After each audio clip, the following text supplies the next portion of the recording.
Hi, I'm Mark Rita. I'm Christine Lynn. Welcome to 8 Degrees. Portraits of People Exceptional People. with Impact.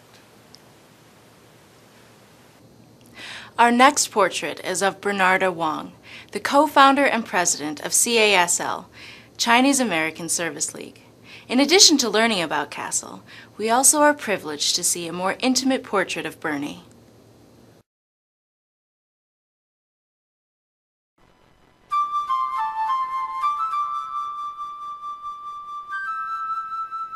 It dawned on us that we have to have a presence in Chinatown. One of my sight that I never forget is that visiting a lady who needed some help. She worked in a restaurant and she was in the basement doing cutting. She had a baby strapped in her back. So all day long she has this baby strapped in her back and she's carrying all this thing. And I said, we have to do something about this. We have a governing board and both Bernie and I report to the board. There are 4 program managers, 4 different departments. We have about 150 part-time staff and another 150 full-time staff. And 17,000 clients a year. The mission hasn't changed. Seeing the family move from totally lost in this new culture to having some footage in the new society. In Guangzhou, we owned a hotel, we had a good life. And then the communists came. So my whole family had to run out of China. My parents had a cafe, a tailor shop, and a hotel, and we lost all that. So we grew up kind of poor, but my mom always was able to find the ways. She's a staunch Catholic, and she always say, God will provide, as long as we pray. So we pray a lot. The flight coming here was pretty scary. I had to come by myself. At that time, I've never left Hong Kong. The world was so big out there. 18 years old, not knowing who's going to be waiting for me on the other side. That was pretty scary. Whole experience. I came to America with $80 in my pocket.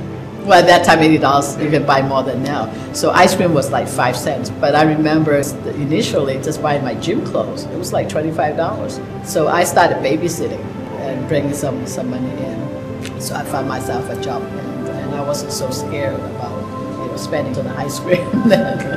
I can speak and understand, but there's a lot of lingual that we don't use.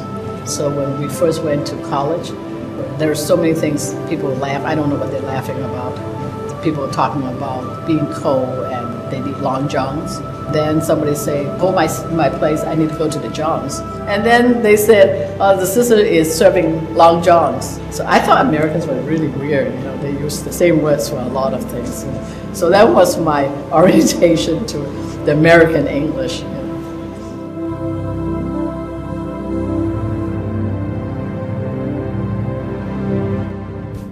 Well, the main thing is that we know the immigrants were struggling. The mission hasn't changed. Upgrade economic and health of the Chinese community here. First, we have the Children and Education Development Service. This is not a babysitting program like many people might think. It is a real educational focus. The second department is employment and training. We would try to help the family, and the family say, no matter how much counseling you give us, it doesn't help because I need bread on my table. Then we have Family and Community Service, which is a department pretty much put together of services that doesn't belong to the 3 other departments. A lot of them, they arrived yesterday and people say, go to CASL. You learn about how to apply for schools, how to apply for utility, where to mail a letter, very basic concrete services. The 4th department, which is our largest department, is this elderly service division. It includes our adult day service. We have 40 seniors every day being bused from the community to spend the day here, and it stays the same. Whatever we do, that's the main purpose. 5 years ago, it was a very humbling experience. I found out that I had breast cancer. So when I found out about it, it was a shock. I called my daughter and I said, do you have time for lunch? No, she didn't have time for lunch, but I didn't want to tell her on the phone. So I came right back to work, walked through the afternoon, trying to get that out of my mind. Esther is the first person I talked to. I had a meeting with her, and Esther's an old friend. I had a mastectomy in May. The mastectomy was fine. All I can think of is I called work that morning after I had the surgery and make sure everything's fine. 2 weeks later, I went back to work. It was great because then I got that out of my mind. But then in July, I started my chemo, and everything just came to a screeching halt. I didn't think much about how difficult it would be. I just think it's one of those things. Maybe you go in, have your surgery. People get chemo, and I hear some people have chemo and then they go back to work. So I really didn't think it was so terrible. But then when I started my chemo, then I realized it was terrible. It was very terrible. I was not able to eat. I couldn't sleep. I couldn't even swallow my own saliva. I had sores, mouth sores all over. And then at that time, I didn't really realize, how vulnerable a person is. And the church people was wonderful. Like every weekend, Friday, Saturday, the church people will come from Centuries and bring me communion and pray with me. So prayer is very important.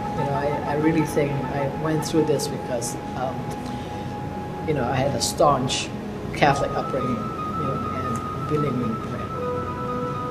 And the staff was wonderful. And the staff every lunchtime there's a staff coming over, bring some food over, sit down with me and try to get me to eat. And one of the good things that came out of this whole thing, I think, as a community, is that the Chinese newspapers say, "Can we talk about your story?" And I say, "Sure." And since that came out, a lot of people had called. I think all those things makes it easier, for me to kind of go through the whole experience. Well, I'm very healthy right now. In September, I celebrate my 5 years of remission, and for breast cancer. So I feel very fortunate that I'm feeling healthy and alive, and still be able to continue to do all the things that I love to do.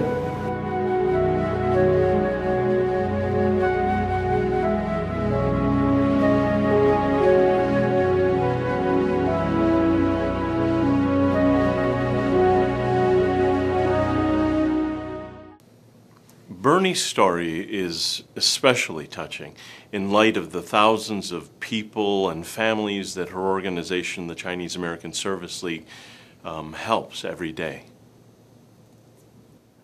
And that wraps up this edition of 8 Degrees. Portraits of exceptional people with impact. I'm Mark Rita. I'm Christine Lin, and we hope to see you on 8 Degrees. Thanks for watching.